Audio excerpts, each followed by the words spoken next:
This is Dr. Brian Campbell. I want to give you a brief overview of the group discussion board question for this week so that it could be really successful.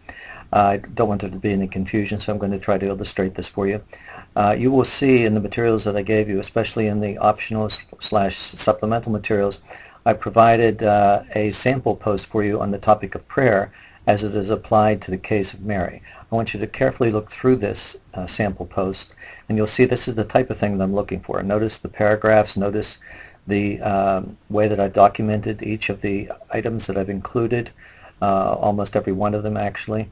It's certainly clear whether I'm saying something or whether I'm taking these thoughts from the author. And so I've kept this specifically to McMinn's chapter on prayer, and I gave you also an outline of his chapter with the core concepts, which you should also have available to you. In this particular document, I've put check marks by the items that I have included within the post that I made for you and drew upon these different ideas and concepts and applied those given the case of Mary. So I hope that you will be able to see a really good example of how to write a discussion board post or drawing upon those concepts from your textbook.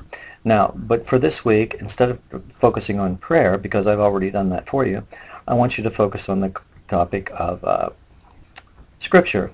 And I've given you a handout also on the core concepts of Scriptures from McMinn's textbook, and I've given page numbers for even those concepts. Now, what I want you to try to do is apply these Scriptures, this information regarding Scriptures, these core concepts, to the case of Mary, and focusing on Scriptures rather than focusing on prayer.